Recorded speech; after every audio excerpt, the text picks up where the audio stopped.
இந்த இது ஐயா சொல்ல அதே மாதிரி இதுக்கு வந்து அளவே கிடையவே கிடையாது. பெருமானுக்கு அளவே கிடையாது. அவ்வளோ மதிப்பிட முடியாது.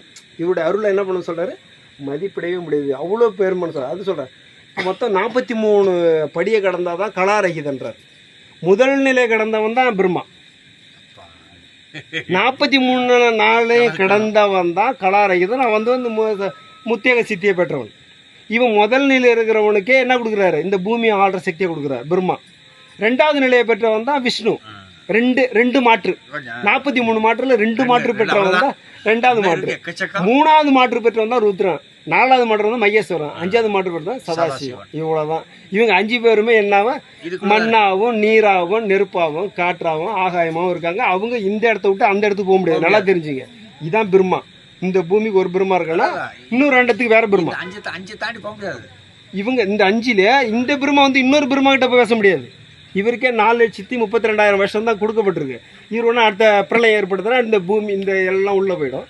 வெளில என்ன வந்துடும், திரும்பவும் இந்த மரணம் உள்ளே போய் தான் பண்ணி தங்க வெட்டி எடுக்கிறோம், எல்லாம் வெட்டி எடுக்கிறோம்ல. இது மாதிரி பிரளயம் ஏற்படுதுன்னு சொல்கிறார். ஒரு 4,32,000 வருஷம் தான் ஒரு பிரம்மா இருப்பார். அடுத்த பிரம்மா வந்துடுவார். அதே மாதிரி விஷ்ணுனாக்கா தண்ணி. விஷ்ணு வெங்கடா ஜலபதினு பேர். அவருக்கு திருப்பார்களை பள்ளி ஆழி மழைக்கண்ணான்னு சொல்லுவாங்க ஆண்டாள். அவர் தண்ணியோடைய அதை காக்கிற கடவுள்.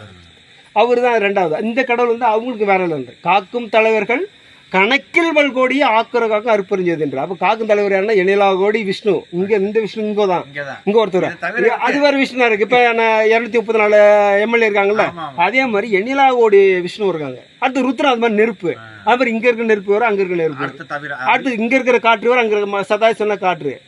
அது மகேஸ்வரன்னா காற்று, சதாசிவம்னா ஆகாயம். இங்கே இருக்கிற அது மாதிரி அங்கே இருக்கு. இத்தனை பேரையும் தன்னுடைய அருளாட்சியில் கொண்டு வரது யாருன்னாக்கா அற்புரிஞ்ச ஆண்டவர். 5 ஆதிசை ஐவராதிகளை 5 அவங்க வந்து என்ன சொல்றாரு, பிரம்மாவோ விஷ்ணுவோ ருத்ரனோ மகேஸ்வரனோ என்ன பண்றாரு, தன்னுடைய இச்சையால் இந்த துரும்பு இப்படி அசைக்க முடியாதுன்றார்.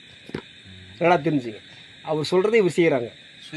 சுயமா இந்த துரும்பை இப்படி கூட அடிப்படை செய்ய முடியாது என்றார். ஒரு அன்பர் செய்யறதை விட அவங்க செய்ய முடியாது என்றார். அவர் என்ன சொல்றாரு அதான் செய்ய முடியாது என்றார். அதான் சொல்ற 5 ஆதிசை ஐவராதிகளை 5 ஆதிசை இருப்பேன் அது உள்ள இருந்து இயக்குறேன் அப்படின்னு சொல்றாரு. அதே திருமங்க பெருமான் அருள் பெற்றா ஒரு சிறு துரும்புகளை 5 செய்கின்றார் பாருங்க.